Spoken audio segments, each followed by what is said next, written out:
Menteri Pertahanan Republik Indonesia Syafri Syamsuddin terima kunjungan Surya Paloh.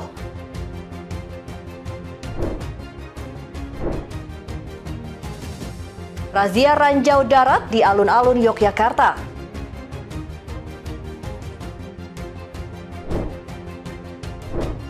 Manfaatkan hasil alam endemik Maluku, ibu-ibu IPMI produksi selai bernilai ekonomis.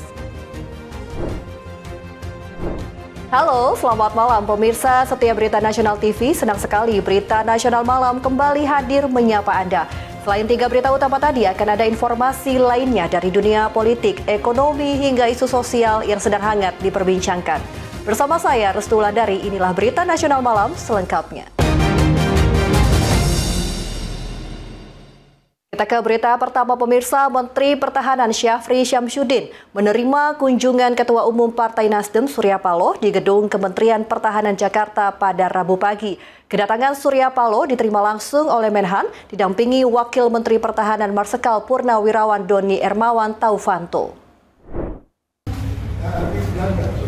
Pagi Pak Surya.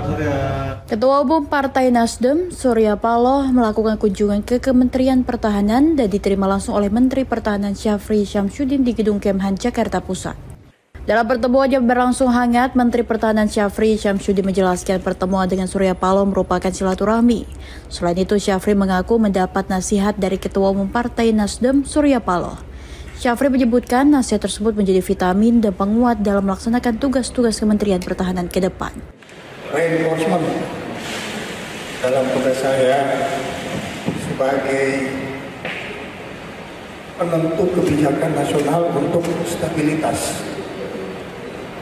dan Surya Paloh memberi masukan informal tetapi penuh dengan komitmen nasionalisme dan patriotisme. Dari Jakarta, Teofandi, Berita Nasional TV. Komisi 3 DPR RI menggelar rapat dengar pendapat umum bersama Aliansi Mahasiswa Nusantara. Rapat tersebut digelar untuk menampung aspirasi terkait pembahasan rancangan Kitab Undang-Undang Hukum Acara Pidana atau RKUHP. Rapat dengar pendapat umum antara Komisi 3 DPR RI dan Aliansi Mahasiswa Nusantara berlangsung di Kompleks Parlemen Jakarta. Dalam rapat tersebut, perwakilan mahasiswa menyampaikan sejumlah masukan terhadap draft RKUHP yang saat ini sedang dibahas di DPR. Mereka mendorong agar konsep restoratif justice atau penyelesaian perkara di luar pengadilan dapat dicantumkan secara tegas dalam pasal undang-undang. Mahasiswa juga menilai perlu adanya pemisahan antara barang bukti dan alat bukti dalam rancangan undang-undang tersebut untuk menghindari multitafsir dalam penegakan hukum. Selain membahas aspek hukum, Aliansi Mahasiswa Nusantara juga menyatakan dukungan terhadap sejumlah kebijakan pemerintah seperti makan gizi gratis, Koperasi Merah Putih, dan Sekolah Rakyat. Mereka menilai program tersebut memberi dampak positif bagi masyarakat kecil, terutama petani, nelayan, dan pelaku UMKM. Kita ingin dalam RUU KUHP ke depan ini mengatur juga masyarakat atau penegakan hukum di Aceh ini mau dibawa kemana? Apakah tetap dengan kanun jenayah atau kemudian tetap menggunakan KUHP? Kemudian juga di Aceh melalui pasal 9 kanun nomor 9 tahun 2008 itu mengatur 18 perkara tindak pidana ringan yang diselesaikan oleh lembaga peradilan adat. Komisi 3 DPR RI mengapresiasi masukan tersebut dan berjanji akan mempertimbangkan setiap aspirasi dalam proses pembahasan RUU KUHP. Dari Jakarta, Sasa Sairus, Angkada Agung, Berita Nasional TV. Ke informasi lain pemirsa, Gubernur DKI Jakarta Pramono Anung hadir dalam pelantikan dan pengukuhan pengurus Provinsi Persatuan Catur Seluruh Indonesia DKI Jakarta di Balai Agung Balai Kota Jakarta Pusat. Dalam kesempatan tersebut, Pramono berharap Percasi DKI mampu mempertahankan gelar juara umum pada kejuaraan nasional yang akan digelar di Mamuju, Sulawesi Barat.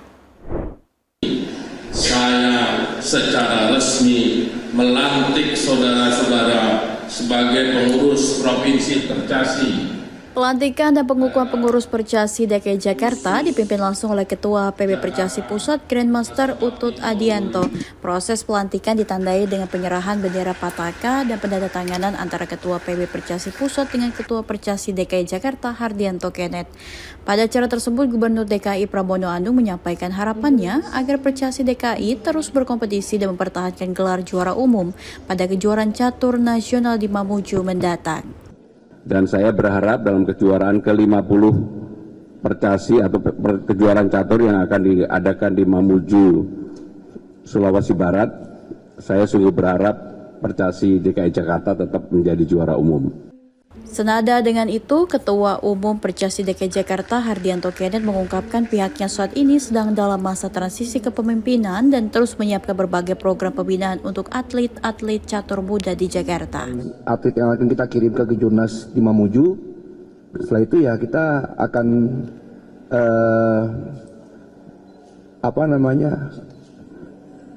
Takernas di Mamuju, terus kita langsung siap bertanding. Itu aja sih. Percasi DKI Jakarta optimis mampu mempertahankan gelar juara umum pada kejuaraan nasional di Mamuju. Dengan pembinaan yang berkelanjutan, diharapkan catur DKI terus melahirkan atlet berprestasi dan mengharumkan nama Jakarta di tingkat nasional. Dari Jakarta Pusat, Lydia Junita Galuanggara melaporkan. Di Jakarta kita ke Solo, pemirsa. Dinas Ketahanan Pangan dan Pertanian atau Dispangtan Kota Solo memperingati Hari Pangan Sedunia dengan menggelar kegiatan vaksinasi gratis hewan peliharaan hingga lomba fashion show kucing. Baik, boleh digendong saja Ibu kepada semuanya yang datang hari ini. Dalam rangka memperingati Hari Pangan Sedunia, Dinas Ketahanan Pangan dan Pertanian atau Dispangtan Kota Solo menggelar vaksinasi gratis hewan peliharaan hingga lomba fashion show kucing di Pendapi Balai Kota Solo Rabu 15 Oktober 2025. Lomba kucing fashion show ini dinilai dari kenyamanan, keserasian, dan penampilan kostum kucing, serta pemilik berjalan sambil menggendong kucing. Seperti yang terlihat, sebelum melenggak-melenggok, kucing dicek terlebih dahulu untuk kondisi fisiknya. Apabila kondisi fisik kucing sehat, maka kucing tersebut diperbolehkan unjuk gigi bersama sang pemilik di hadapan kamera.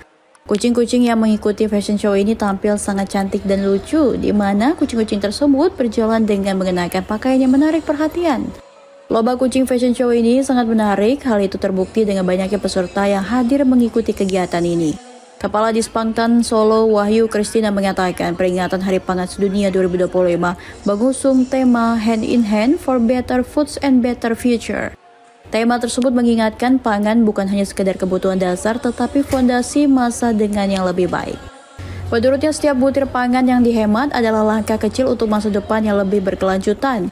Ia juga mengajak kolaborasi antara pemerintah dan para pemangku kepentingan, termasuk masyarakat untuk membangun ketahanan pangan. Kerjasama itu membuat Kota Solo bisa mewujudkan masa depan yang sehat, sejahtera, dan berdaya melalui pangan yang lebih baik. Ternyata karena ini baru pertama kali diselenggarakan Pemkot di Pendapi Gede, lumayan menarik respon dari masyarakat. Pendaftarnya juga lumayan banyak. Jadi 3 macam lomba adalah lomba kucing makan, kemudian lomba fashion show kucing, dan yang terakhir lomba kesehatan kucing atau kucing sehat.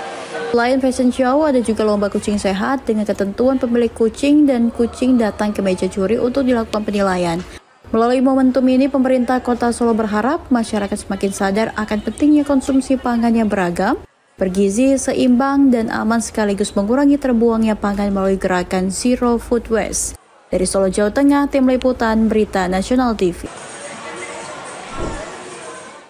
Kita beralih ke informasi lain, pemirsa. Satuan Tugas Penertiban Kawasan Hutan atau Satgas PKH berhasil mengamankan ribuan kayu bulat ilegal hasil pembalakan liar terorganisir. Dengan menggunakan modus pemalsuan dokumen legalitas kayu atas nama warga lokal, seorang pelaku dapat diamankan.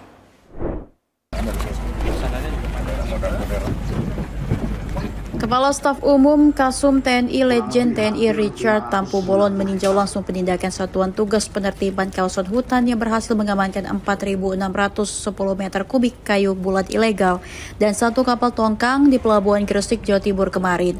Kayu ilegal tersebut berasal dari kawasan hutan Sipora Kepulauan Mentawai yang diangkut menggunakan kapal tongkang Kencana Senjaya serta tugboat Jenebora. Penindakan ini merupakan hasil pengembangan operasi atas praktek pembalakan liar terorganisir yang diduga dilakukan PT Berkah Rimba Nusantara dan seorang pelaku yang menggunakan modus pemalsuan dokumen legalitas kayu atas nama warga lokal.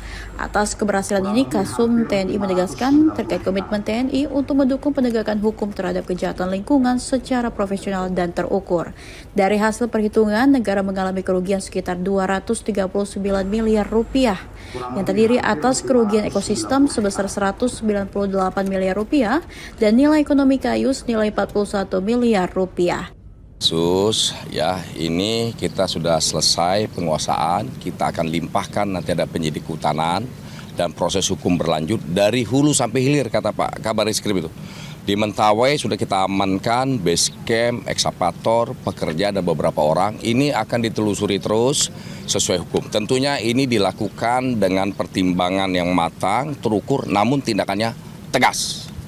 Langkah tegas Satgas PKI ini menjadi bagian dari upaya strategis pemerintah dalam menjaga kelestarian kawasan hutan, serta mendukung agenda Presiden Prabowo Subianto untuk mewujudkan tata kelola sumber daya alam yang berdaulat, adil, dan berkelanjutan. Sementara kasus ini ditangani Ditjen Penegakan Hukum KLHK bersama Kejaksaan Agung dengan ancaman hukuman pidana maksimal 15 tahun penjara, serta denda hingga 15 miliar rupiah. Dari Gresik, Jawa Timur, Tim Liputan Berita Nasional TV. Informasi berita lainnya akan kami sajikan usai jeda berikut ini. Tetaplah bersama kami di Berita Nasional Malam.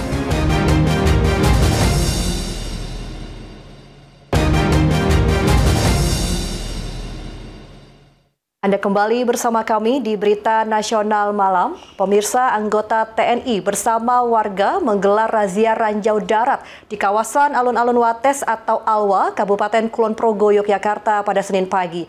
Benda tajam seperti tusuk jajanan, pecahan kaca, potongan kawat hingga sampah rumah tangga yang membahayakan aktivitas diamankan. Razia ranjau darat yang digelar di kawasan Alun-Alun Wates ini melibatkan petugas gabungan dari TNI, Pemkab, Ormas hingga unsur masyarakat. Pecahan kaca, potongan kawat hingga tusuk makanan ringan yang berpotensi mencelakai pengguna alun-alun menjadi target kegiatan ini. Aksi ini dilakukan karena sebelumnya beredar informasi banyak warga yang terluka akibat tusuk makanan ringan yang dibuang sembarangan. Terlebih kawasan ini menjadi area pusat olahraga dan kegiatan masyarakat paling favorit karena lokasinya yang berada di tengah kota Wates. Tak hanya area olahraga, gorong-gorong di kawasan ini juga dilakukan pembersihan karena banyaknya tumpukan sampah yang berpotensi menyebabkan drainase tersumbat. Sejumlah kendaraan pengangkut sampah pun dikerahkan untuk membawa tumpukan sampah hasil razia ini.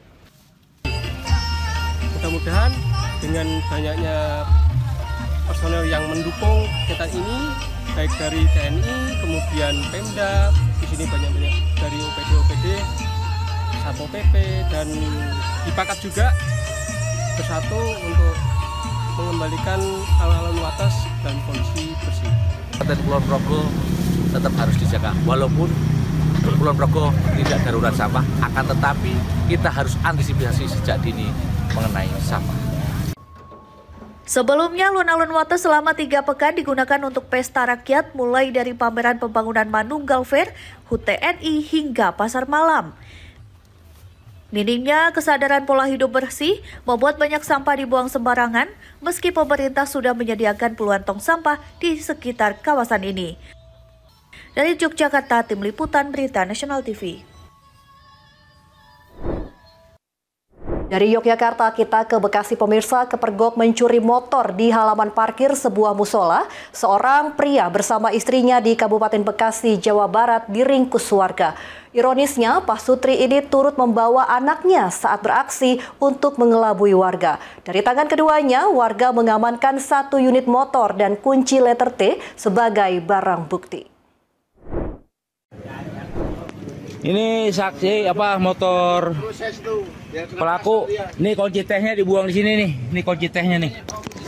Ini kunci tehnya nih. Oh iya. Panggil RT-nya. Panggil RT. Ganti rugi apanya? Sepasang suami istri ini diringkus warga di Kelurahan Bahagia, Kecamatan Babelan, Kabupaten Bekasi, Jawa Barat. Keduanya nyaris menjadi bulan-bulanan masa setelah ketahuan mencuri motor metik milik pengurus musola yang terparkir di halaman tempat ibadah tersebut. Aksi ini terjadi pada Senin dini hari 13 Oktober 2025. Menurut keterangan saksi mata, pelaku pria terlihat menuntun motor hasil curian menuju jalan raya. Saat akan dihadang warga, pelaku meninggalkan motor korban dan berusaha kabur dengan motor miliknya sendiri. Namun naas, motor yang dikendarai pelaku menabrak tembok rumah warga. Pelaku bersama istri dan anaknya sempat berlari kabur, namun berhasil ditangkap warga sekitar 300 meter dari lokasi kejadian. Dari pengakuannya, pasutri tersebut sudah 2 kali melakukan aksi pencurian motor. Pas saya keluar itu kan malingnya udah di situ dekat motor itu. Jatuh posisinya jatuh. Terus dia kan mau angkat motor. Saat motor kan dia ada di situ tuh. Di situ istrinya bonceng sama anaknya. Pas sudah nyampe jalan raya sana, ada motor dari sana lah. Dia ngepepet, dia ngejar ngepepet, jatuh. Udah jatuh depan rumah, saya kaget. Ada berapa orang waktu itu, Bang? Yang pelakunya sama bininya? Bininya sama anaknya itu satu. Pas saya bangun tidur, orang udah jatuh di sini di depan rumah. Pelaku nyaris dihakimi massa namun berhasil diamankan warga beserta barang bukti 1 unit motor dan kunci letter T. Saat ini kasusnya dalam penanganan petugas Polsek Babelan dan Polres Metro Bekasi. Dari Bekasi, Tim Liputan Berita Nasional TV. Seorang pria berusia 43 tahun ditangkap Satuan Reserse Narkoba Polresta Solo karena mengedarkan sabu yang didapat dari hasil menagih utang kepada rekannya. Inilah Aris Mariono, 43 tahun, seorang tersangka kasus penyalahgunaan narkoba yang diciduk polisi saat berupaya mengedarkan paket sabu dari hasil menagih utang kepada temannya senilai 6 juta rupiah. Lantaran butuh uang untuk biaya perceraian, tersangka Aris menagih utang kepada temannya yang ternyata pengedar narkoba. Bukannya dibayar dengan uang, utang tersebut justru dibayar menggunakan paket sabu dengan berat 5,70 gram yang dibagi menjadi 6 paket. Sementara itu, kronologi kejadian penangkapan bermula dari laporan adanya peredaran narkoba, hingga akhirnya petugas melakukan penyelidikan dan pengungkapan kasus dugaan peredaran narkoba. Setelah melakukan pendalaman, pelaku mendapatkan paket sabu tersebut dari temannya yang berinisial Eka yang berhutang kepadanya. Keduanya juga telah diamankan oleh petugas kepolisian dan disebut merupakan residivis kasus yang sama. Tersangka mengaku bahwa piutang dirinya dengan temannya karena bisnis. Uang tersebut sedianya akan digunakan tersangka untuk biaya perceraian. Tidak, dibayar utang, ini dibayarin utang. Karena dibayar sabu. Pertama saya nggak mau dikasih sabu itu. Terus? Tapi kenapa mau? Lah karena saya kepepet butuh banget buat pengacara cerai saya tuh loh, Pak. Sama jual lagi sabunya terus? Enggak. Sama pakai sendiri? Saya kembalikan itu, Pak. Kasat Narkoba Polresta Solo Kompol Arfian menyampaikan bahwa tersangka Aris ini ditangkap karena hendak mengedarkan narkoba jenis sabu usai menagih utang temannya. Namun sebelum menjual sabu tersebut, tersangka lebih dulu diamankan oleh petugas. Karena BB-nya 5,7 ya kurang lebih ya 5.700.000-an. Ya. Tapi memang perjanjiannya bayar hutangnya pakai tidak. sabu atau? Tidak. Karena yang bersangkutan salah satunya tidak mempunyai uang untuk membayarnya. Selain mengamankan paket sabu, petugas juga mengamankan pipet kaca berisi sisa sabu, seperangkat alat hisap sabu atau bong, dan sebuah ponsel. Akibat perbuatannya, tersangka dijerat pasal 114 ayat 1 subsider, 112 ayat 1 dan subsider 127 ayat 1 Undang-Undang Republik Indonesia Nomor 35 Tahun 2009 dengan ancaman hukuman 4 tahun penjara. Dari Solo, Jawa Tengah, Tim Liputan Berita Nasional TV. Untuk jumlah Pemirsa, informasi berita lainnya akan kami sajikan usai jeda berikut ini. Tetaplah bersama kami di Berita Nasional Malam.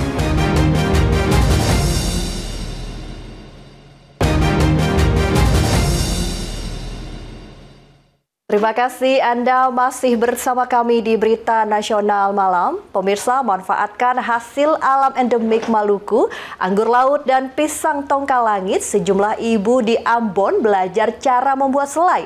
Rasanya yang enak dan alami, selai tersebut juga dapat menjadi potensi dapatkan cuan dan menjadi produk khas Maluku.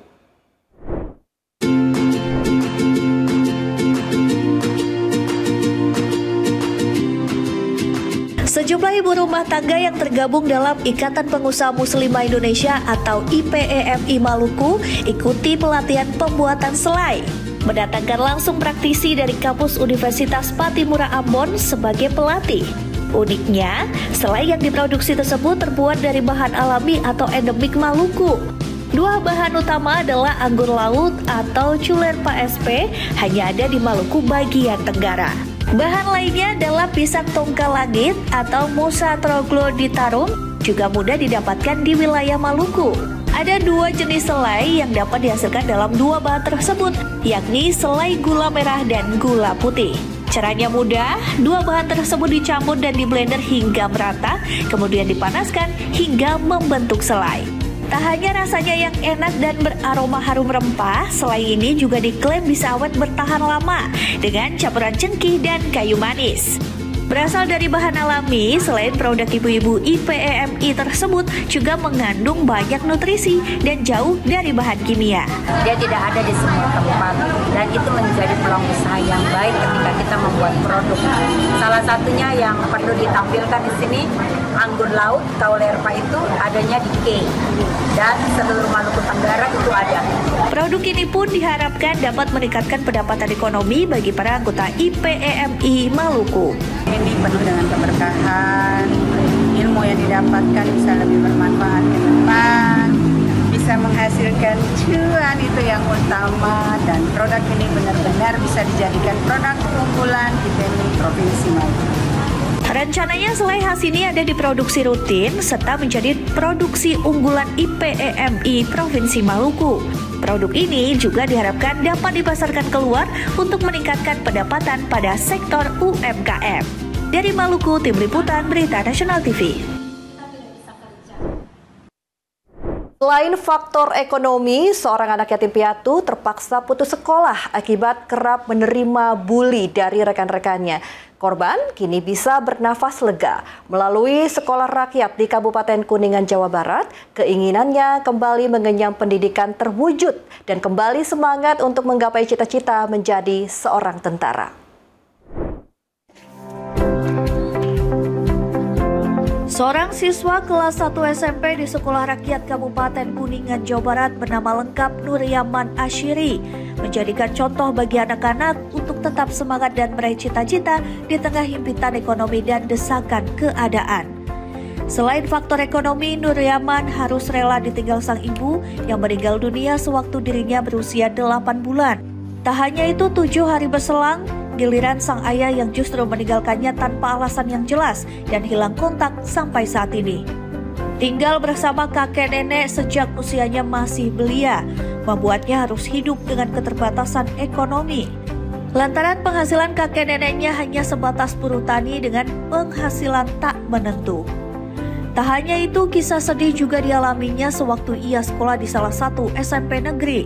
Aksi bullying yang terus diterimanya memaksa dirinya harus putus sekolah di tengah jalan, yakni kelas 2 SMP. Setahun setengah tidak mengikuti pendidikan formal, dirinya menjadi seorang buruh pencari rumput untuk sekedar upah jajan. Asa melanjutkan pendidikan kembali datang ketika Nuryaman berkesempatan mendaftar menjadi siswa di sekolah rakyat. Terlebih, siswa berusia 14 tahun ini masih kukuh, masih semangat untuk menjadi seorang tentara. Awalnya di sekolah SMP saya sering dibully.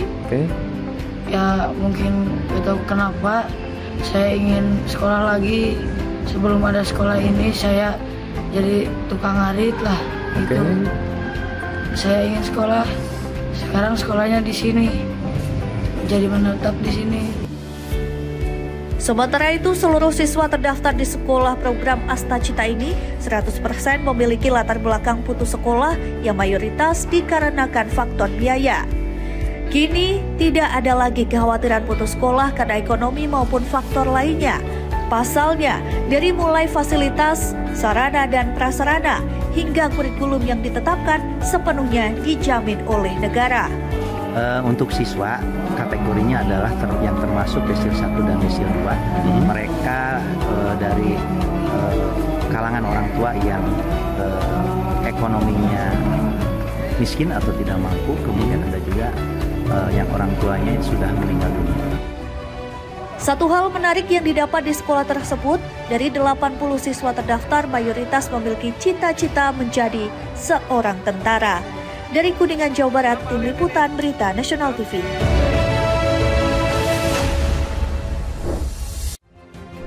Pemirsa, demikian Berita Nasional Malam telah menemani Anda. Saya Restulandari beserta kru yang bertugas pamit undur diri. Selamat malam dan selamat beristirahat. Sampai jumpa.